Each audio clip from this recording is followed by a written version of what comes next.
ನಮಸ್ಕಾರ. ಮತ್ತೆ ನಿಮಗೆಲ್ಲ ಮನಿ ಮಾತು ಕಾರ್ಯಕ್ರಮಕ್ಕೆ ಸ್ವಾಗತ. ಇವತ್ತು ನಿಮ್ಮ ಪ್ರಶ್ನೆಗಳಿಗೆಲ್ಲ ಉತ್ತರ ಕೊಡ್ತೀನಿ.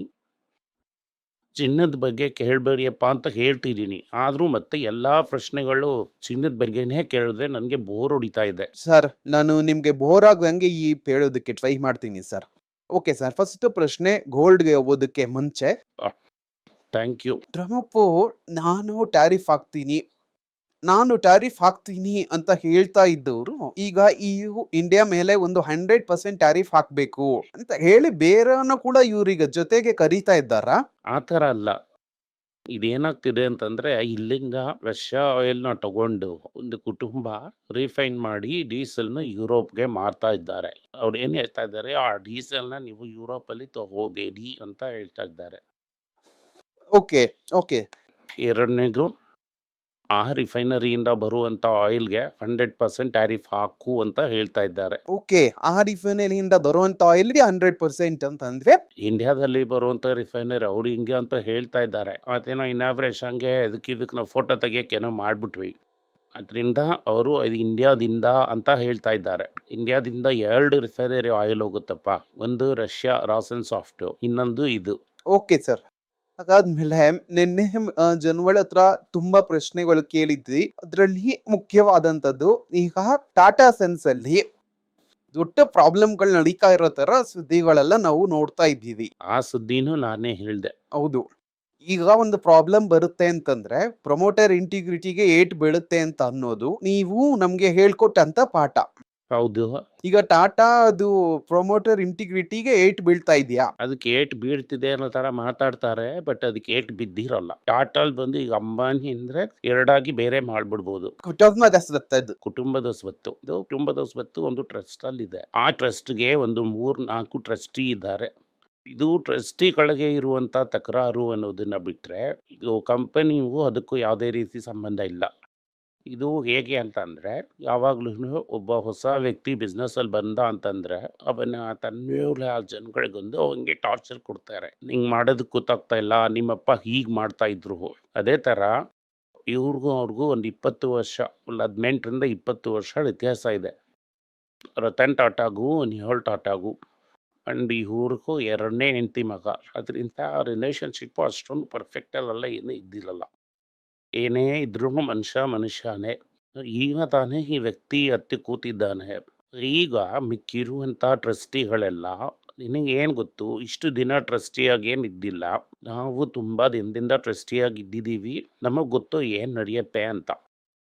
ತಾನೇ ಮೊದಲನೇ ಸಲ ಟಾಟಾ ಕುಟುಂಬದಲ್ಲಿ ಈ ಥರ ನಡೀತಾ ಇದೆಯಾ ಅಂತ ಕೇಳಿದ್ರೆ ಇಲ್ಲ. ರತನ್ ಟಾಟಾ ತೆಗ್ದಾಗ ಲೂಸಿ ಮೋದಿ ಅಂತ ಒಬ್ರು ಇದ್ರು. ಟಾಟಾ ಸ್ಟೀಲ್ ಜಮ್ಶೆಡ್ಪುರ್ಗೆ ಅವರೇ ರಾಜ. ಅವರು ಚೆನ್ನಾಗಿ ಆಟ ಆಡಿಸಿದ್ರು. ಅದಾದ್ಮೇಲೆ ದರ್ಬಾರಿ ಸೇಠ ಇದ್ರು. Tata oil mill company, Tata ಕೆಮಿಕಲ್ಸ್ಗೆ ನಾಯಕರವರು. ಅವರು ಕೂಡ ಚೆನ್ನಾಗಿ ಆಟ ಆಡಿಸಿದ್ರು. ಅಜಿತ್ ಕೇರ್ಕರ್ ಅಂತ ಇಂಡಿಯನ್ ಹೋಟೆಲ್ಸ್ ನಾಯಕರು, ಅವರು ಕೂಡ ಚೆನ್ನಾಗಿ ಆಟ ಆಡಿಸಿದ್ರು. ಅದರಿಂದ ಇದೆಲ್ಲ ಪಾರ್ಟ್ ಫಾರ್ ದಿ ಕೋರ್ಸ್. ಅಂದರೆ ನಿಹಾಲ್ ಟಾಟಾ ಅದನ್ನ ಪ್ರೂವ್ ಮಾಡಿ ತೋರಿಸ್ಬೇಕು. ಯಾವುದನ್ನ? ಇದನ್ನ ಮೀರಿ ಅವರಿಂದ ಬರೋದಕ್ಕಾಗುತ್ತೆ ಅಂತ. ಒಂದು ಸೈಡಲ್ಲಿ ವೇಣು ಶ್ರೀನಿವಾಸನ್, ವಿಜಯ್ ಸಿಂಗ್, ನಿಹಾಲ್ ಟಾಟಾ. ಇನ್ನೊಂದು ಸೈಡಲ್ಲಿ ಮೇಹುಲ್ ಮಿಸ್ತ್ರಿ. ಆಮೇಲೆ ಮಿಕ್ಕಿದ 3 ಜನ. ಇವ್ರ ಮಧ್ಯೆ ಏನ್ ತಕರಾರು ಅಂತಂದ್ರೆ, ನಮಗೂ ಅವಕಾಶ ಕೊಡಿ, ಯಾರನ್ನ ಡೈರೆಕ್ಟರ್ ಆಗಿ ಹಾಕೋದು ಅಂತ ಅನ್ನೋದೇ ಈಗ ಪ್ರಾಬ್ಲಮ್. ನಿಹಾಲ್ ಟಾಟಾ ಚೇರ್ಮನ್ ಹೇಳೋದ್ರಲ್ಲಿ ಪ್ರಾಬ್ಲಮ್ ಇಲ್ಲ. ನಿಹಾಲ್ ಟಾಟಾ ಬೋರ್ಡ್ ಅಲ್ಲಿ ಇದ್ದಾರೆ ಅನ್ನೋದ್ರಲ್ಲೂ ಪ್ರಾಬ್ಲಮ್ ಇಲ್ಲ. ವೇಣು ಶ್ರೀನಿವಾಸನ್ ಬೋರ್ಡ್ ಅಲ್ಲಿ ಇದ್ದಾರೆ ಅಂತ ಅನ್ನೋದು ಪ್ರಾಬ್ಲಮ್ ಇಲ್ಲ.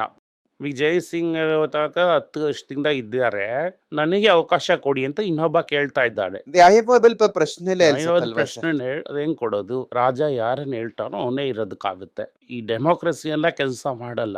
ಯಾರು ರಾಜ ವಿಲ್ಲು ಅದ್ರಲ್ಲಿ ಇದೆಯಾ ಇಲ್ವಾ? ಈಗ ಅದೇನಾಗ್ಬಿಟ್ಟಿದೆ ಅಂದ್ರೆ ಫ್ರೀಸ್ ಆಗಿ ಇಲ್ಲಿ ಯಾರೂನು ಡೈರೆಕ್ಟರ್ ಅಲ್ಲ, ಇಬ್ಬರೇ ಡೈರೆಕ್ಟರ್ ಸಾಕು ಅವ್ರು ಮುಗಿಸ್ಬಿಟ್ಟಿದ್ದಾರೆ. ಮತ್ತೆ ಮಾತುಕತೆ ನಡೆಯುತ್ತೆ. ಇದು ಒಂದು ತಲೆಮಾರಿಂದ ಇನ್ನೊಂದು ತಲೆಮಾರಿಗೆ ಬಿಸ್ನೆಸ್ ಹೋಗುವಾಗ ಇದು ನಡೆಯುತ್ತೆ. ಓಕೆ. ಈಗ ಇದು ಅನಿಲ್ ಅಂಬಾನಿ ಬೇರೆ ಮಾಡಿ ತಗೊಂಡೋಗ್ಬಿಟ್ರು. ಇದನ್ನ ಆ ಥರ ಬೇರೆ ಮಾಡೋದಕ್ಕೆ ಆಗಲ್ಲ. ಯಾಕಂದ್ರೆ ಇದು ಪಬ್ಲಿಕ್ ಆಗಿ ಫೈಟ್ ಸ್ವೆಲ್ ಆಗೋಯ್ತು ಅಂತಂದ್ರೆ ನಿಹಾಲ್ ಟಾಟಾ ಗೆದ್ಬಿಡ್ತಾರೆ. ಶೇರ್ ಹೋಲ್ಡರ್ ಸಪೋರ್ಟು, ಪಬ್ಲಿಕ್ ಸಪೋರ್ಟ್‌ಗೆಲ್ಲ ಅವ್ರಿಗೇನೇ ಇರುತ್ತೆ. ಅದರಿಂದ ಇದು ಮ್ಯಾನ್ಯುಯಲ್ ಆಗಿ ಒಂಥರ ಮುಗಿಯುತ್ತೆ. ಸೊ ಮುಗಿದು ಏನು ಪ್ರಾಬ್ಲಮ್ ಇರೋದಿಲ್ಲ. ಈ ತರ ಹಲವು ಪ್ರಾಬ್ಲಮ್ಸ್‌ನ ಟಾಟಾ ನೋಡಿದ್ದಾರೆ. ಹಂಗೆಲ್ಲ ಜೆ.ಆರ್.ಡಿ. ಟಾಟಾ ಟೇಕ್ ಓವರ್ ಮಾಡುವಾಗ 38 ವಯಸ್ಸಲ್ಲಿ ಅವ್ರನ್ನ ಚೀಫ್ ಆಗಿ ಹಾಕಿದ್ರು. ಆಗ ಈ ರತನ್ ಟಾಟಾ ಅವರ ಅಜ್ಜಿ ಬೋರ್ಡಲ್ಲಿದ್ರು. ಅವರು ಇವರನ್ನ ಬ್ಯಾಕ್ ಮಾಡಿದ್ರು.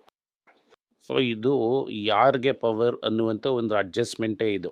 ಸೊ ಇದು ಸರಿ ಆಗ್ಬಿಡತ್ತೆ. ಸರಿ ಆಗ್ಬಿಡುತ್ತೇನೆ. ಈಗ ಸದ್ಯಕ್ಕೆ ನಡೀತಾ ಇದೆ. ಹೊಗೆ ಆಡ್ತಾ ಇದೆ. ಸರಿ ಆಗ್ಬಿಡುತ್ತೆ ಅಂತೆಲ್ಲ ನಮ್ಮಿಂದ ಹೇಳೋದಕ್ಕಾಗಲ್ಲ. ಸರಿ ಆಗ್ಬಿಡ್ಬೇಕು. Too much is at stake. ಏನದು? ಈ ಜಫ್ರಾನ್ ಆನಂದ್ ಸರ್ ಹೇಗ್ ತಿಳ್ಕೊತಾವ್? ಹೇಗ್ ನೋಡ್ತಾರೆ? ಇಲ್ಲದೆ ಈಗ ಸದ್ಯಕ್ಕೆ ಜಗಳ ನಡೀತಾ ಇದೆ. ಹೇಗೆ ನಿಯೋಲ್ ಟಾಟಾ ಅದನ್ನ ವೆಲ್ ಮಾಡ್ತಾರೆ ಅಂತ ಅನ್ನೋದನ್ನೇ ನಾವು ನೋಡ್ಬೇಕಾಗುತ್ತೆ. ಸೊ ಅದನ್ನ ಕಾದಿದ್ದು ನೋಡ್ಬೇಕು. ಕಾದಿದ್ದು ನೋಡ್ಬೇಕು. Okay sir. ಅದಾದ್ಮೇಲೆ ಇನ್ಫೋಸಿಸ್ ಬೈಬ್ಯಾಕ್. ಇನ್ಫೋಸಿಸ್ ಶಾರು ನೀವು ಕನ್ಸಿಡರ್ ಮಾಡಿದ್ದಕ್ಕೆ ಹೇಳಿ ಒಂದ್ 2 ವರ್ಷ ಇರ್ಬೋದಾ ಸರ್? 600 ಅದಕ್ಕೆ ಮೇಲೆ ಇರುತ್ತೆ. 720 600 ಆರ್ಡರ್ಲಿ. ಸಮಥಿಂಗ್ ಆ ತರ ಏನೋ ಒಂದು ನೀವು ಹೇಳಿದ್ರಿ. ಒಂದು 2-3 ವರ್ಷ ಇರ್ಬೋದಲ್ವಾ ಸರ್? ಈಗ ಬೈಬ್ಯಾಕ್ ಬಂದಿದ್ದಾರೆ. ಕೊಟ್ಬಿಡ್ಬೋದಾ? ಅದು ನಿಮ್ ಇಷ್ಟ. ನಾನೇನು ಹೇಳಲ್ಲ. ಫುಲ್ಲ ಕೊಡೋದಕ್ಕಾಗಲ್ಲ. ನಾವು ಒಂದು 10-20 ಆ ತರ ಏನೋ ಇಟ್ಟಿದ್ದೀವಿ. ಹೌದು. ಹಾಗಲ್ಲಿ ಪ್ರಪೋರ್ಷನೇಟ್ ಆಗಿ ತಗೋತಾರಲ್ಲ. ಓಕೆ. ನೀವೇನ್ ಮಾಡಿ ಕೊಟ್ಬಿಟ್ಟು ತಿರ್ಗಾ ತಗೊಳ್ಳಿ. ಕೊಟ್ಬಿಟ್ಟು ಬೈಬ್ಯಾಕ್ ಬಂದ್ರೆ ಆಟೋಮೆಟಿಕ್ ಆಗಿ ಆ ಶೇರ್ ಪ್ರೈಸ್ ಇನ್ಕ್ರೀಸ್ ಆಗುತ್ತಲ್ಲ ಸರ್? 1900ಕ್ಕೆ ಹೋಗಲ್ಲ. ತಿರ್ಗಾ ಇಳಿಯತ್ತೆ. ರೈಟಾ? ತಿರ್ಗಾ 1300ಕ್ಕೆ ಬರೋದಕ್ಕೆ ಸಾಧ್ಯತೆ ಇದೆ. 1900ರಲ್ಲಿ ಕೊಟ್ಬಿಟ್ಟು 1350ರಲ್ಲಿ ಅದಕ್ಕೆ ತಗೊಂಡ್ಬರ್ಬೇಕು. ಸ್ವಲ್ಪ ವೇಟ್ ಮಾಡ್ಬೇಕು. ವೇಟ್ ಮಾಡಿಲ್ಲ ಇವತ್ತೇ ತಗೋತೀಯ ಅನ್ಸ್ತಿ ₹200 ಸಿಗುತ್ತೆ. ಅದಾದ್ಮೇಲೆ ಐಟಿಸಿ ಸರ್. ಈ ಬಾಲಾಜಿ ವೇಫರ್ಸ್, ಈ ಚಿಕ್ಕ ಚಿಕ್ಕ ಕಂಪನಿಗಳೆಲ್ಲ, ರೀಜನಲ್ ಕಂಪನೀಸ್ ಎಲ್ಲ ನಾವು ನುಂಗಾಕ್ಬಿಡ್ತೀವಿ ಅನ್ನೋದು ನಾನು ಆಲ್ರೆಡಿ ಮಾಡ್ಬಿಟ್ಟ. ಈಗ ಬ್ರಿಟಾನಿಯಾ ಆಗ್ಬೋದು, HUL ಆಗ್ಬೋದು, ಅವರೆಲ್ಲ ಮಾತಾಡ್ತಾ ಇದ್ದಾರೆ. ಈ ಬಾಲಾಜಿ ವೇಫರ್ಸ್ ಒಳಗಡೆ ಬಾಲಾಜಿ ಬಂದು ವೇಫರ್ಸ್ ಇಲ್ಲ. ಬಾಲಾಜಿ ವೇಫರ್ಸ್ನ ಪ್ರಮೋಟರ್ ಮಾರಿಲ್ಲ. MSAC ಬಂದು ಒಂದು 10% ತೆಗ್ದಿದ್ದಾರೆ. ಇನ್ನೊಂದು 10%ನ ನಾವು ತಗೋತೀವಿ ಅಂತ ಇವರೆಲ್ಲ ಹೊಡೆದಾಡ್ತಾ ಇದ್ದಾರೆ. 10% ತಗೊಂಡ್ರೆ ಕಂಪನಿನ ನುಂಗೋದಕ್ಕಾಗಲ್ಲ. ಒಂದು ಶೇರ್ ಕೈಯಲ್ಲಿ ಇಟ್ಕೊಂಡಿದೀವಿ ಅಂತ ಅನ್ನೋದೇ ಒಂದು ಹೋಲ್ಡು ಈಗ ರೈತರು ತುಂಬಾ ದಿವಸಕ್ಕಿಲ್ಲ ಇಟ್ಕೊಂಡಿದ್ರು ಅದು ವರ್ಕೌಟ್ ಆಗಿಲ್ಲ. ಆ ತರ ಒಂದು ಹೋಲ್ಡ್ಗೋಸ್ಕರ ಹಾಕ್ತಾರೆ. ಸರ್. ಕೆಲವು ಶೇರ್ಸ್ ಬಗ್ಗೆ ಕೇಳ್ತೀನಿ ಸರ್. ತುಂಬಾ ಫ್ಲಾಟ್ ಆಗಿದೆ ಅನ್ನೋ ತರ ಒಂದು ಥಾಟ್ ಇದೆ. ನಾವು ತಗೊಂಡ್ ಇಟ್ಕೊಂಡಿದೀವಿ, ತುಂಬಾ ದಿನದಿಂದ ಇಟ್ಕೊಂಡಿದೀವಿ, ಆಗ ಫ್ಲಾಟ್ ಆಗಿ ಇದೆ ಅಂತ ಅನ್ನೋದು ಬಂದಿರೋ ಪ್ರಶ್ನೆಗಳಲ್ಲಿ ಐಟಿಸಿ ಅರೌಂಡ್ 400 ಅಲ್ಲೇ ಇದೆ. ಅದೇ ನಾನು ಹೇಳ್ತೀನಲ್ಲ, ನಿಮ್ಗೆ ತಾಳ್ಮೆ ಅನ್ನೋದೇ ಇಲ್ಲ. ನಾನು ಅದನ್ ಸರ್ ತರ 20 ವರ್ಷ ಇರ್ತೀನಿ, 30 ವರ್ಷ ಇರ್ತೀನಿ ಅಂತ ಹೇಳೋದಷ್ಟೇ. ಹೇಳೋದಷ್ಟೇ. 150ರಿಂದ 250ಕ್ಕೆ 2 ವರ್ಷ ಇದ್ದಿದ್ದೀನಿ. ವರ್ಷ ₹17 ತಗೊಂಡು ಹಾಕೋತೀರಾ. 5 ವರ್ಷಕ್ಕೆ ₹100 ತಗೊಂಡಿದ್ದೀರಾ. ಅದರಲ್ಲಿ ಏನು ಹಾಕಿದ ದುಡ್ಡಲ್ಲಿ ಅರ್ಧ ಬಂದ್ಬಿಡ್ತು. ₹400 ತಗೊಂಡಿದ್ದಾನೆ ಅಂತ ಇಟ್ಕೊಳ್ಳಿ. ಒಂದು ವರ್ಷಕ್ಕೆ ₹17 ಅಂತ ಬಂದ್ರೆ 5 ವರ್ಷದಲ್ಲಿ ಬಂದ್ಬಿಡುತ್ತೆ. ಬ್ಯಾಂಕಲ್ಲಿ ಸೇವಿಂಗ್ಸ್ ಬ್ಯಾಂಕು FDಗಿಂತ ಬೆಟರ್ ರಿಟರ್ನ್ ಬರ್ತಾ ಇದೆ. ಇದ್ರ ಬಗ್ಗೆ ನಿಮಗೆ ಎಕ್ಸೈಟ್ಮೆಂಟ್ ಅಷ್ಟೇ. ನಿಮಗೆಲ್ಲ ಇನ್ವೆಸ್ಟ್ಮೆಂಟ್ ಬೇಕಾಗಿಲ್ಲ. ನಿಮಗೆ ಒಂದು ಥ್ರಿಲ್ ಮತ್ತು ಎಕ್ಸೈಟ್ಮೆಂಟ್ಗೋಸ್ಕರ ಬರ್ತೀರಾ. ಅದಕ್ಕೆ ನಾನೇನು ಹೇಳ್ತೀನಿ, 3 ಚೀಟಿ ಇಟ್ಕೊಂಡು ಆಟ ಆಡಿ, ಮಾರ್ಕೆಟ್ಗೆ ಬರಬೇಡಿ. ಇದ್ರೇನೆ ಎಲ್ಲಾ ದುಡ್ಡುನು ಬಿಟ್ಬಿಡ್ತೀವಲ್ಲ ಸರ್. ಏನು ಅಂತಂದ್ರೆ ನೀವ್ ಹೇಳ್ತಂತ ಪಾಯಿಂಟ್ ಎರಗಡೆ ಕಮೆಂಟ್ ಅಲ್ಲಿ ಇನ್ನೊಬ್ರು ಹಾಕಿದ್ರು. 200 ಬಂದಾಗ ಆನಂದ್ ಸರ್ ಕನ್ಸಿಡರ್ ಮಾಡೋದಕ್ಕೆ ಹೇಳಿದ್ರು. ಈಗ 400 ಬಂದ್ರೂನು ಅವ್ರು ಕನ್ಸಿಡರ್ ಮಾಡೋದಕ್ಕೆ ಹೇಳ್ತಾ ಇದ್ದಾರೆ. 200 ಇಂದ 400 ಬರೋದಕ್ಕೆ ಒಂದು ಟೈಮ್ ಆಯ್ತಲ್ವಾ? ಅದೇ ತರ 400 ಇಂದ 600 800 ಹೋಗೋದಕ್ಕೆ ಒಂದು ಟೈಮ್ ಇಲ್ಲ ಅಂತಾನೆ ಬೋನಸ್ ಕೊಟ್ಬಿಡ್ತಾನೆ. ಶೇರ್ ಅದೇ ಬೆಲೆನಲ್ಲಿ ಅದೇ ನೀವ್ ಹೇಳಿದ್ನ ಸರ್. ಅಂದ್ರೆ ನೋಡ್ದಂತ ಎಲ್ರಿಗೂ ಈ ಪ್ರಶ್ನೆ ಇಲ್ಲ sir. Most of the people viewers ನೋಡ್ತಾ ಇರೋರ್ಗೆ ಒಂದು ಅಂಡರ್ಸ್ಟ್ಯಾಂಡಿಂಗ್ ಇದೆ. ಇಲ್ಲ ತಾಳಿದವರು ಬಾಳಿ ಹಾಲು.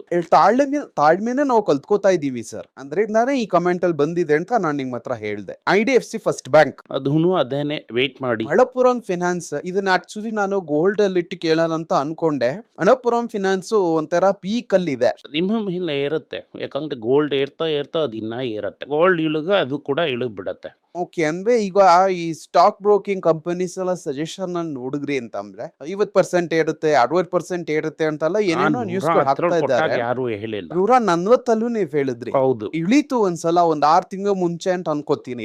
ಇವಾಗ ಅವ್ನು ತಗೋತಾನೆ ಅಂತ ಹೇಳಿದ್ದೆ. 280 90ವರೆಗೂ ಹೋಯ್ತು. ನಾನು ನೋಡಿಲ್ಲ. ಒಂದು 50% ಹೋದ್ರೆ ನನಗೆ ಸಂತೋಷ. ಅದಾದ್ಮೇಲೆ ಈ ಸೌತ್ ಇಂಡಿಯನ್ ಬ್ಯಾಂಕ್ಸ್ ಆಳ್ಮೆಂದಿರಿ ₹5 ತಗೊಂಡ್ಬಿಟ್ಟು ₹25 ₹26 ಇದೆ.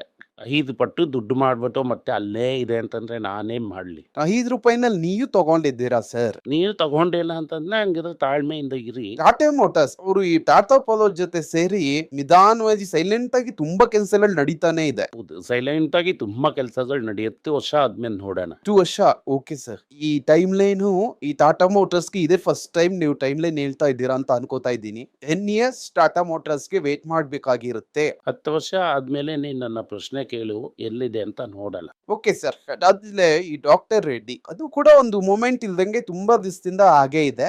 ಈಗ ಬಂದಿರೋದು ಇದು ಆಂಟಿ ವರ್ಟಿಕೋ ಆ ಕಂಪನಿಗೆ ಸಂಬಂಧಪಟ್ಟ ಹಾಗೆ ಒಂದು 50 ಮಿಲಿಯನ್ಗೆ ಅದೊಂದು 5 ಇಯರ್ಸ್ ವೇಟ್ ಮಾಡ್ಬೇಕು.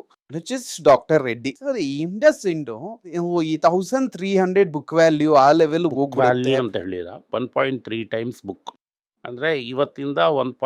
ಟೈಮ್ಸ್ ಬುಕ್ ಅಂತ ಅನ್ನೋದು ಎಷ್ಟು book value? 828 sir. Book value 828. 828 share price ಅದಕ್ಕಿಂತ ₹100 ಕಡಿಮೆ ಇದೆ. ಓಕೆ, 828ಗೆ 1.3 ಹೋದ್ರೆ 1100 1200 ಸಾಧ್ಯತೆ ಇದೆ. Okay sir. ಟಾಟಾ ಸ್ಟೀಲ್ ಅದ್ರಲ್ಲಿ ತುಂಬಾ ಚೆನ್ನಾಗಿದೆ. ಸರ್ ನೀವು ಚೆನ್ನಾಗಿದೆ ಅಂತ ಹೇಳಿದ್ರಿ ಅಂತಂದ್ರೆ ಅದು ಕನ್ಸಿಡರೇಷನ್ ರೇಂಜ್ ಅಲ್ಲಿ ಇದೆ ಅಂತ ನಾವು ಅರ್ಥ ಮಾಡ್ಕೋತೀವಿ.